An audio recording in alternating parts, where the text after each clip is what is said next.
Her Majesty Queen Sirikit. Her life was a testament to the unwavering service, grace, and deep love for the Thai people. Our humble condolences and thoughts are with His Majesty the King, the royal family, and all the Thai people during this deeply sorrowful time. We will remember her forever.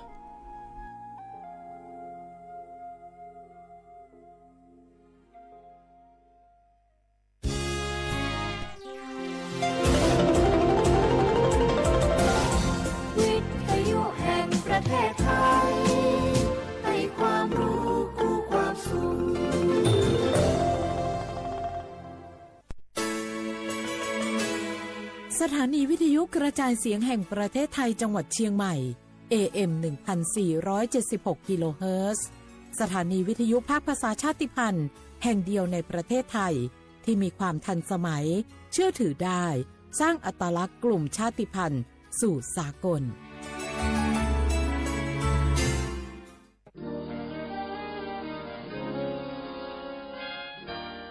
เสียงจากพระสงฆ์นิกรชาวเชียงใหม่ถวายพระพรพระบาทสมเด็จพระเจ้าอยู่หัวเนื่องในโอกาสพระราชพิธีมหามงคลเฉลิมพระชนมพรรษา6 รอบ 28 กรกฎาคม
แทอี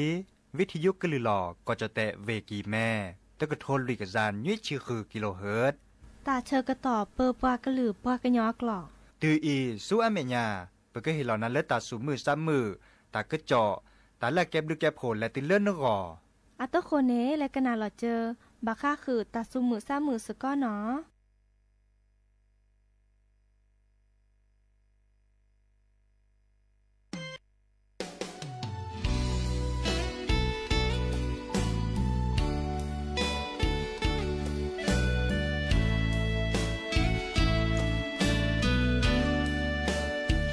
จอที่ท่อนา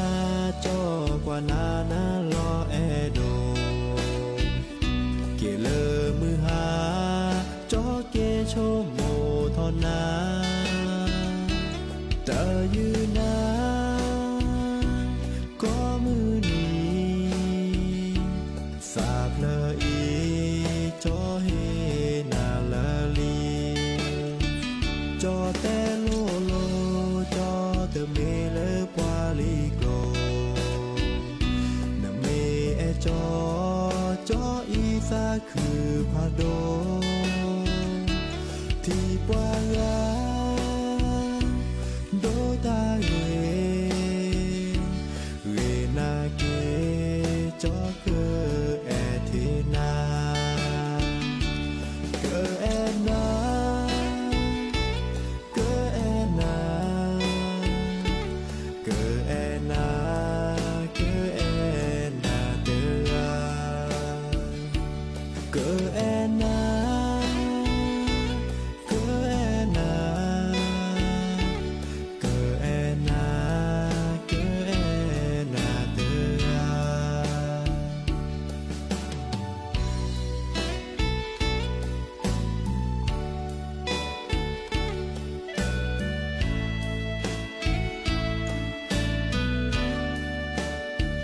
จอที่ท่อนา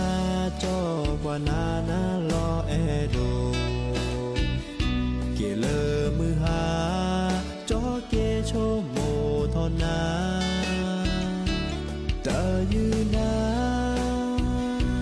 ก็มือนี้สาบเลออีจอเฮนาเลอลีจอแต่โลโล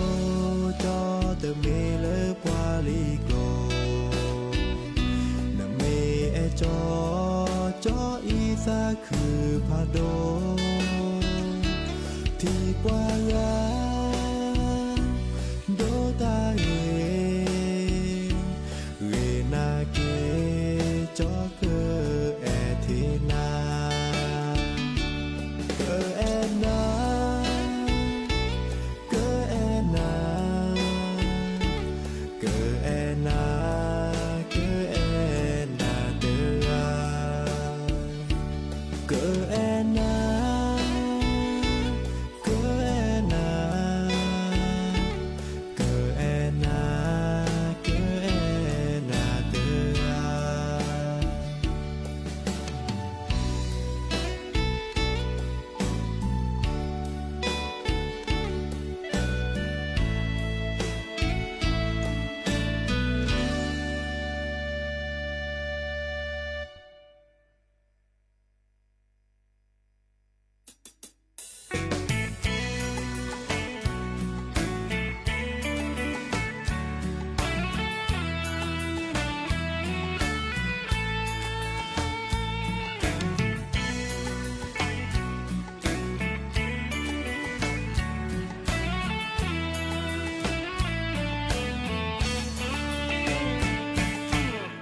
qua cơ nhỏ phố ô lơ cơ chơ cơ lô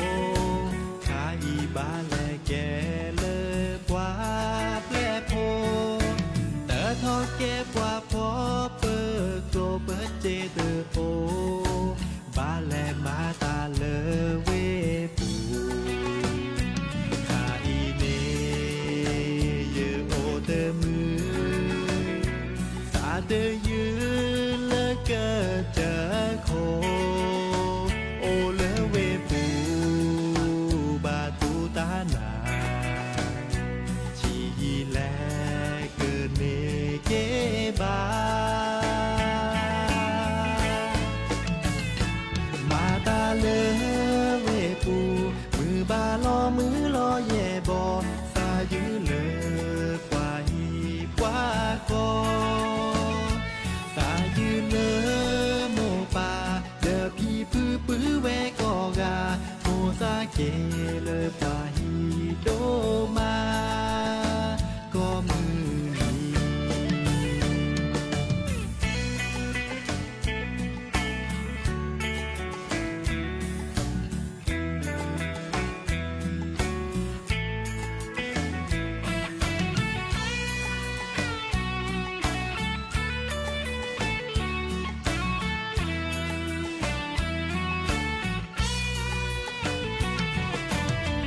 yo cla mi thi bơ ba quê o co nhô tơ đi so ve ô lơ cơ chơ khô qua he o lo sa qua e qua quy lo sa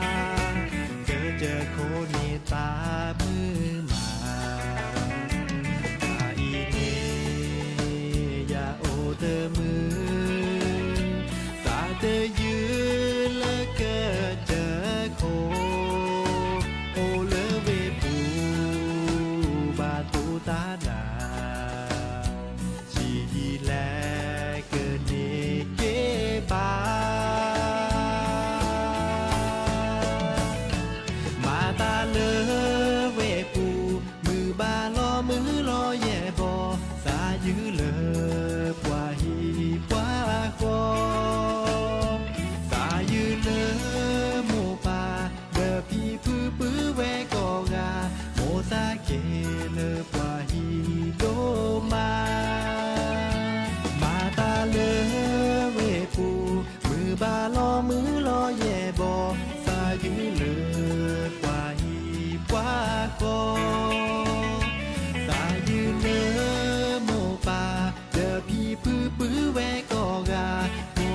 เจเลปาฮีโตมาก็มือนี้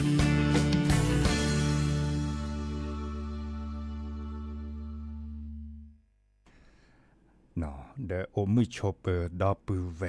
มือกาพัตติพือพีรมมอสเกาะ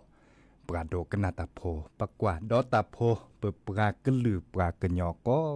เนาะตาเชื่อต่อมือฮาลคอคืนนารีและติเลญุยนารีตลอดตัดเลวิทยุกะลือหลอก็จอเตเวกีแม่สวทเชียงใหม่เตอตอนใหญ่เนาะแกลซาโกมอสกอดยาจอสาปิเสมอเฉลิมสิริวงชัยซิโซโดหรอโลบัตโทรศัพท์ตัวโดดตัวโจลอซาเบอร์โทรศัพท์053 276 007วะแจเซอคีนุยคือวะนุยเนาะโอมิโชเปอร์ดับเวลกนาวิทยุเดต่อคอเลพระจานิคมกว่าเชเวดาเจ FM 103.50 เมกะเฮิรตซ์เนาะดอลเลอร์ FM 104.25 เมกะเฮิรตซ์แพลพับบาโคเนาะพัตติเลิศพรกว่าเชเวดาแต่บลูลาซีแต่บลูลาต่อดาบาเลอร์กูบึคาบาซีบาลต่อพอบุลีเนาะดิซอเลอร์โจโอเลอร์มือเจคีเนาะปัสสูบือไม่เหม็นเลยบือคือเนี่ยเนาะบือเลอคือปูปากูปาพอวีเดบลูลี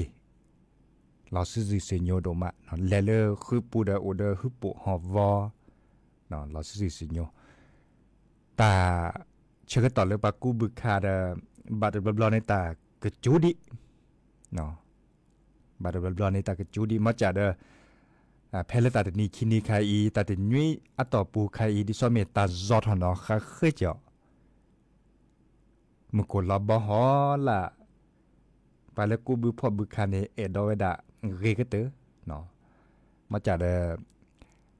ตาจุกขาดเชื่อตอนนี้ตั้งเหลือมุนหนอดีกว่ากลิสอกอลตาเกตาเคลียคาเฮตือเนี่ย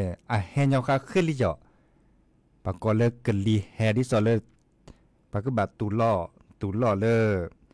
ตาเกคาอะไรเชื่อต่อไม่มีแล้วจดแต่กว่าก็ได้เลยลมหนาวเนาะลมหนาวมาเยือนอันเตเวดาดีนี่ปากก็ยอได้ปากก็เตกลอดิสอเลกลีเฮอูก็ซื้อเฮดิสอตาเกตัดลีตาเกคาราเชื่อต่อสักแห่ตื่นจันนี่เนาะตาเกคานก่อนเนี่ยแม่ตื่นสุกว่าตื่นแล้วเนี่ยมุกขดจวนตาจุกันเราไปด่าเขาขึ้นเนี่ยอีบลอเนี่ยไม่กว่าเล่นลาดิสเลอร์จดแต่อัตราและปฏิทินเนาะอันโลลาซาบุเลกตื่นเดือนพฤศจิกายนตะขอโอเรตปอันนี้เลยบ่ะคินิเซนีเนาะคินิเซนีสวมเมียปาลุยนี่เนาะก็แบบตุลอขอเชื่อกันดอ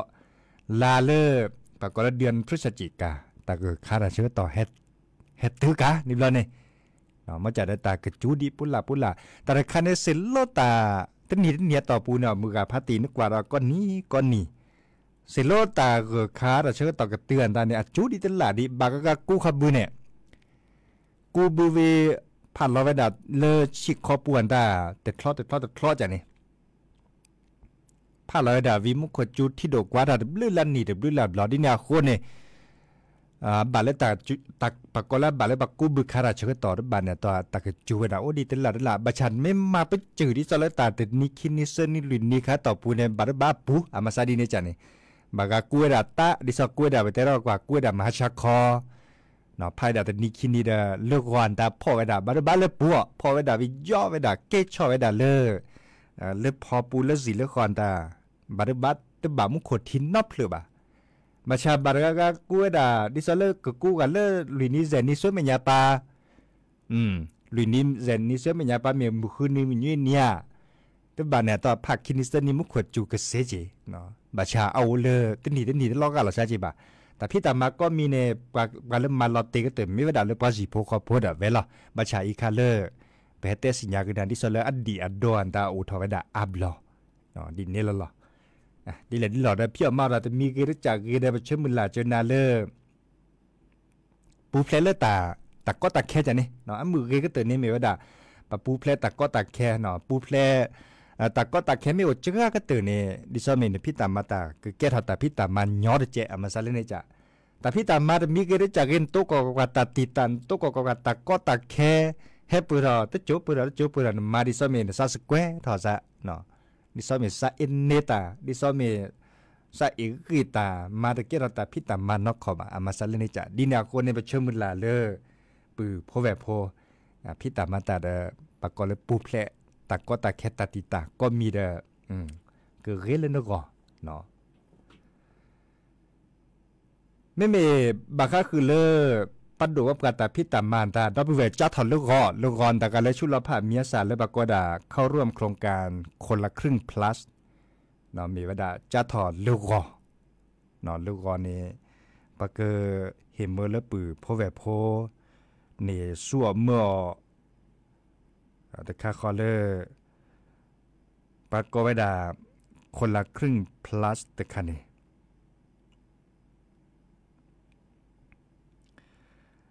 ดินาโคในตัวนี้เดโหลดเจเข้ากันลูกไว้เนาะจิตาดิสอลยาจะชุดละจะมีเจสาเจเนาะดินาโคในโหลดเจเลิกเห็นหนึ่งแล้วโครงการคนละครึ่งอับปูเนกเห็นหนึ่งดิเลยได้จะแลเขาจะไม่เหนียมเมื่อตอนนี้จะเกิดบอบบาคือดับเบิลแวร์ได้ทีคอละเนาะจะเกิดบอบบาคือดับเบิลแวร์ได้ทีคอมันเป็นแล้วปะพลิซับกันเรื่องละกาโทรศัพท์ตัวโดดตัวโจบกัน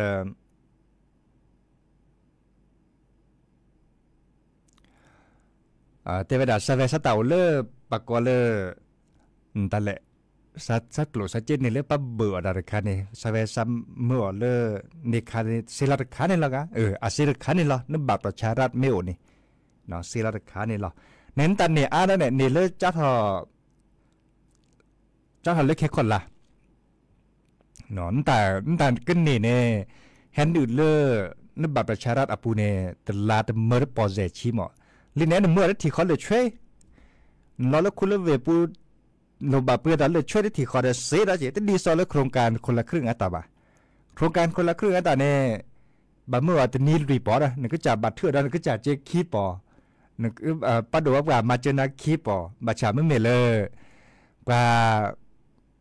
ากก็เลยกันแล้วอับบัตรประชารัฐโอมุนตัวบัตรติดแล้วนะเวนจินนอบบ่าเนาะดีนาโคเนี่ยยอดละเนาะไม่เมเลยว่าแล้วบัตรประชารัฐโอเสร็จผ่านนี่เนาะแต่ลาดเมื่อแบบเพื่อนตลอดชั่วโมงกันยากแล้วกว่าเนาะชื่ออจิกะเนาะว่าพลิซับกันแต่สถานนี้ลาดเมื่อแบบดูที่มีแต่ดอกเวมาฉันนี่เราคิลาเราดับเวเนี่ยคิลาเนาะดิสอเลนกินเดซัวเมื่ออุบิโอซันเล็กกันนาดตาสมือซ้ำมือตาสวิซาเชแต่โจโดดเนาะกันนาดกว่าเลยแต่ละมือกันเนาะชอลเตเนาะมือกันเนาะชอลเตเนาะ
ถ้าสนใจจะเข้ามาดูรถที่สถานีผมก็ได้หรือจะให้ผมขับไปให้ดูก็ได้ครับอยู่ที่ช่อง11 NDT ครับ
เสียงจากประสบนิกรชาวไทยที่มีต่อสมเด็จพระนางเจ้าสิริกิติ์พระบรมราชินีนาถพระบรมราชชนนีพันปีหลวง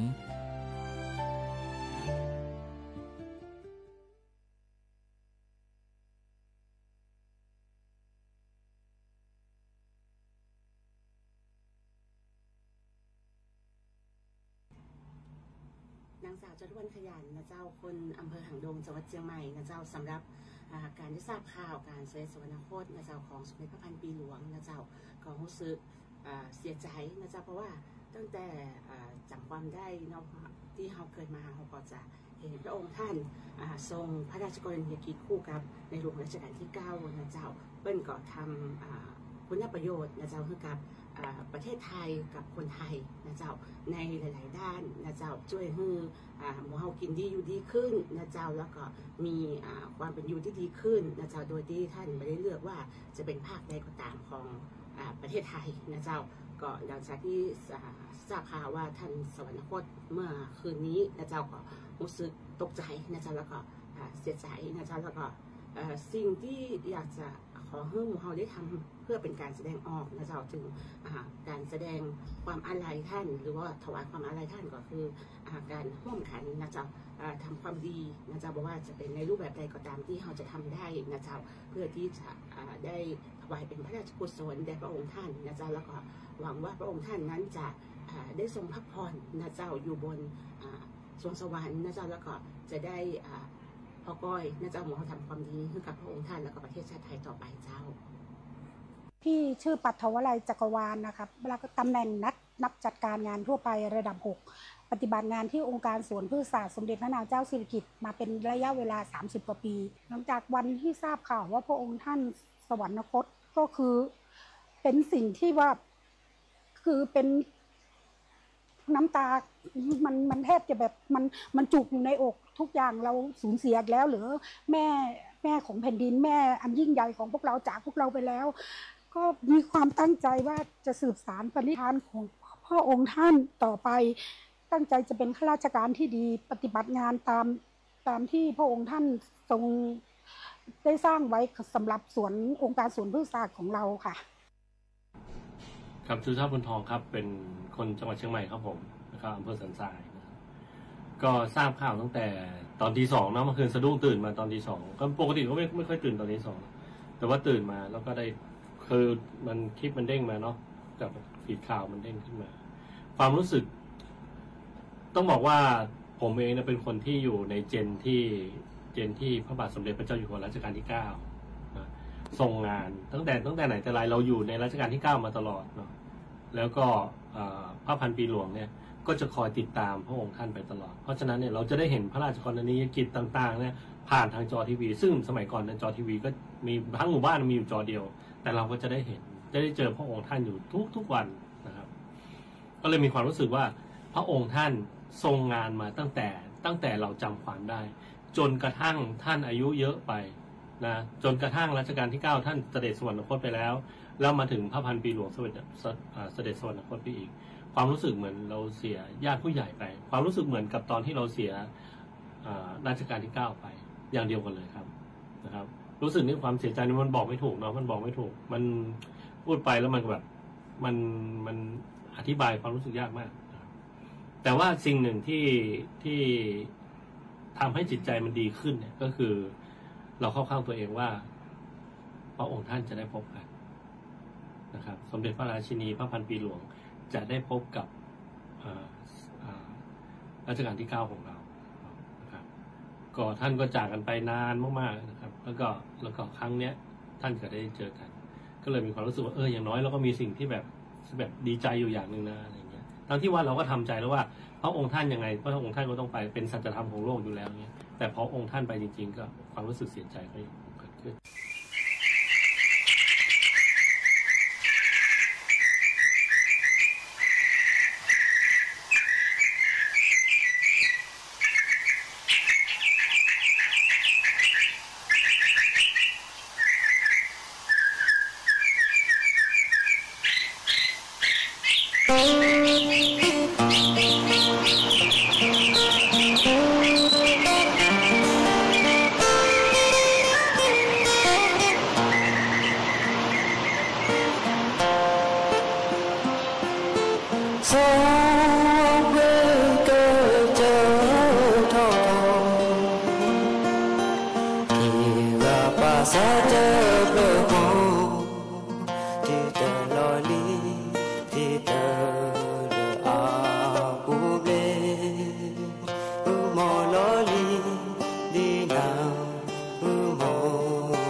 มุขอคาเดเลจะแปลกดอปูแวมีเวดาเลปกจิโพคอโพดิซอเลปลาพลาลาตะกโตเลหนาฮูบะจอปาโมเพลตาเชกต่อจอพาโมอาซาสมูลอพีเนาะเขาก็เดปลาพลาลาอัตะกโตอันตาดิซอเลตาชมโมเนาะปัจจเตโพสุหากอสหากอก็กะอันก่อนนี่จิกนำขอเวรกาเตเวดา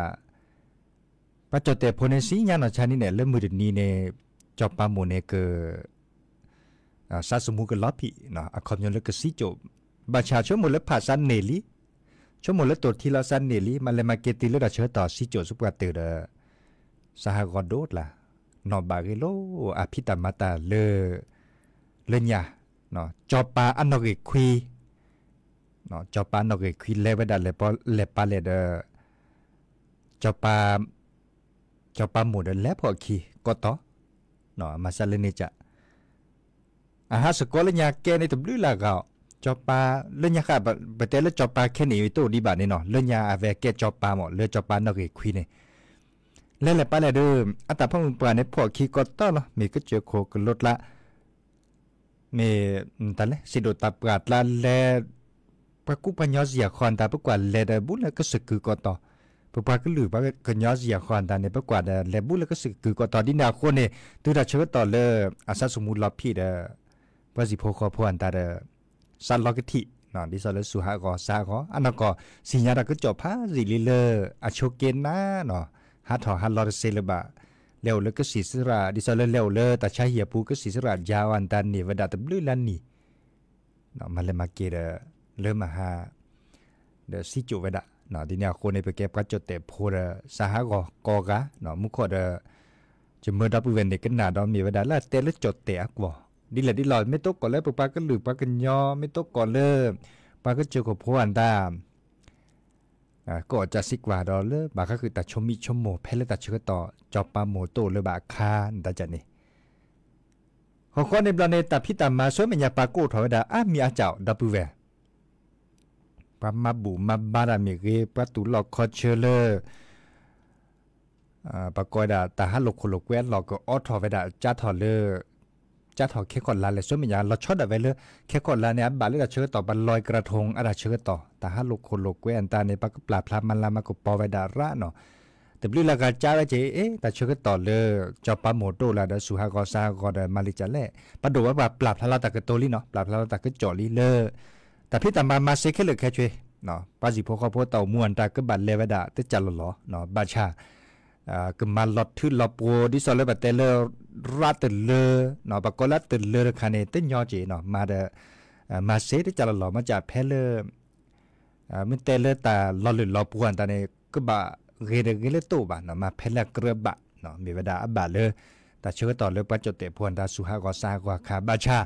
ปะดูว่าปะตะกรอค่ะเวดาบะเนาะเลก็เตกว่าแต่มาคันนี้มาเลยตะเกเรนี่ราคานุ่งเบาก็ต่อตะกรอค่ะเวดาบะเนาะคอมยูเลมาเซดิลลอเนาะปะดูว่าปะเลรัฐบาลเนาะรัฐบาลจะแค่นี้ได้ปราบพลาตะกโตลีปราบพลาตะกจอลีเนาะเราชอบดาเวเลเจ้าอนุทินชาญวีรกุลเนาะดิซอเลแกเลยปรับเปิดทีปรับเปิดก่อปรับก่อเลยนายกรัฐมนตรีเนาะเดอเวทนี้ปราบพลาตะกโตจิบดิจิบโคเกปะสิโพคอโพเลมันเละมาก้าวตาเสรีพันธ์นี่เราชอบดาเวเลชาวพลคิเชกาดิซอเลอันแหล่และสู่ปัจจุเตพบบับเปรเวดารามอบาสัวเมื่อดิซอเลซอทเชกาและส่วนตาพาสีดิเราชอบดาเวเลปลาเลพิตามาตาเลปัดดูว่าปลาจิ้วปูเลปกอดาหน่วยงานราชการในบัสซอเวดาดอนนี่เนาะเชกาซูเนดินาโคเนอเวทนีปรับเปิดทีปรับเปิดก่อนายกรัฐมนตรีเนี่ยเดจิบิจิบโคเกปลาเลมันเละมากาตาเตเวดาจิบิจิบโคนาก็กาเลในเช้าพลคิเชกาอันแหล่และสู่ตาเคยตาคอดิซอเลปากก็บาสัวเมื่อเลตาเชื่อต่อจอปาโมโตและบาคาเนนในชาเปบะเนาะนั่นต้องถอดเปลี่ยนต้องออกเปลี่ยนดูดเลบะอันเดแก้บลูแก้โผล่เลยนึกออกแก้บลูแก้โผล่แล้วพอสิพอพอก่อนดิซอเลมาบุสกอตาเซนอทบากเลยจอปาโมบลูอัพโผเนาะจิบลิจิบโผตาระบาซิบาตอนรอดิซอเลบาเตเลอาชาวตาเปลี่ยนตาเช็คการละรวยละส่วนตารอไว้ดาเปลี่ยนละเนี่ยรอไว้ดาเปลี่ยนดิซอเลเห็นเมื่อเลยพอสิพอพอเนี่ยเปลี่ยนไว้ดากอกาอาตาก็เนี่ยส่วนเมื่อเวลาอุกกาจันนี่ปรับเปิดทีปรับเปิดก่อนจิบลิจิบโขกเวลาเจเนาะอามาซัลเลนี่จะมาเช้าอาเตเวลาที่จ่อเลิกปรับเปิดก่อนในเตเวลาเลิกตากาเพื่อแหลกกันแหละเลิกเช่าตาดิซอยเนาะตาเลิกปรับเปิดเวลารักแค่นี้เนี่ยแม่หลอดชาซะถอเวลาโดบก็เลยถอเวลาเหลือเปิดโดนนักเก็ตช้อนตาตะกระตาหลอดซาเนี่ยก็เมาเนาะแต่เวลาก็มาเลยที่ก่อตำรวจพี่ขาตะบันตัวปากก็บาจีหย่อนนะเต้นหนึ่งแล้วขวบปูเนี่ยแต่จักรานดอนยุ่ยหนีบ่าไม่ต้องมีบาเตาล้อตาบาเลเจเนี่ย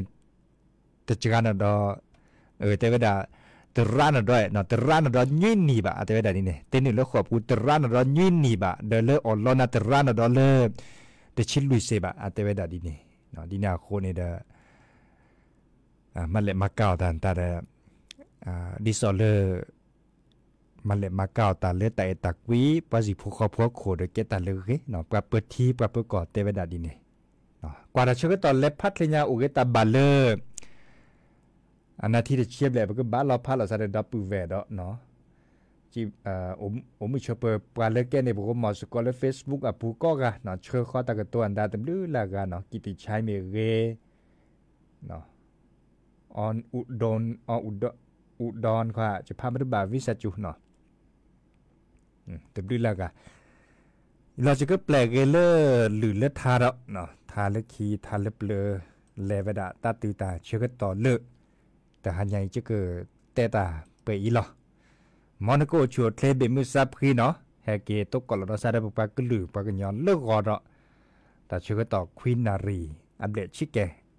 เลติเลออันนารีชีมาจากเลิกกอนี่เนี่ยปือพอมลาเดโก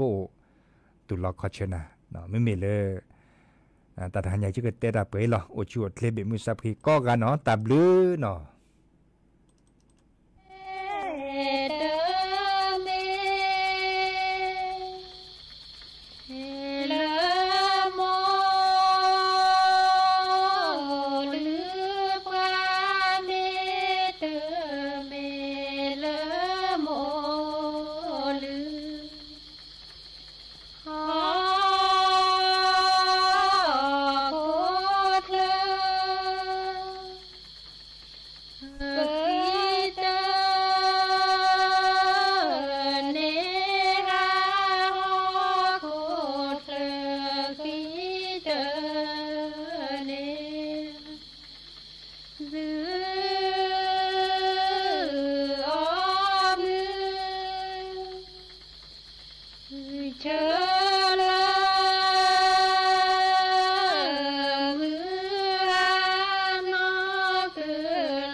Hãy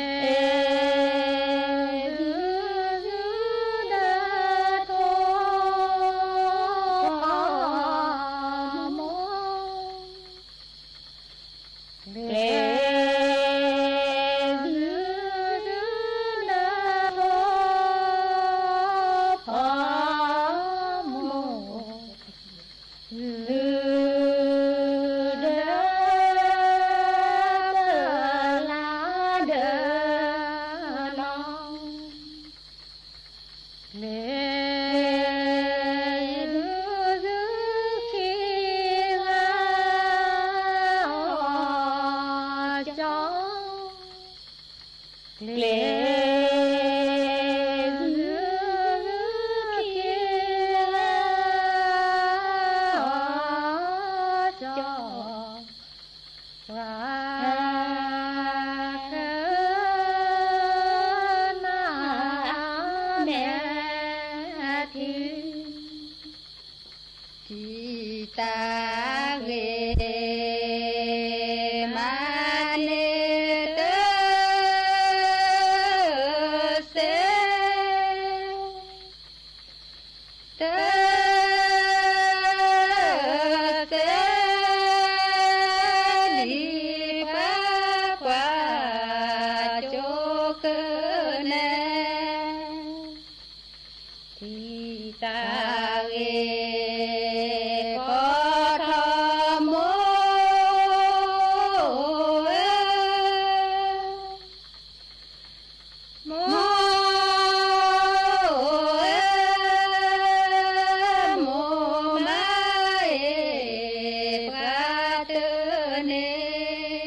วัดสระเกตนะครับก็เป็นการบทสวดนะครับที่ใช้ทำนองเลื่อนและทำนองสรพัญญะนะครับส่วนอีกวัดหนึ่งก็คือที่ได้นิมนต์มาจากทางวัดอนงคารามนั้นพระท่านก็ได้สวดในทำนองกะและทำนองเลื่อนนะครับในแต่ละพื้นที่แต่ละวัดที่ได้นิมนต์มานั้นก็จะมีทำนองที่มีลักษณะที่แตกต่างกันไปนะครับตามแต่ละท้องที่ซึ่งเป็นธรรมที่ได้เดิมนั้นนะครับมีการฝึกปฏิบัตินะครับ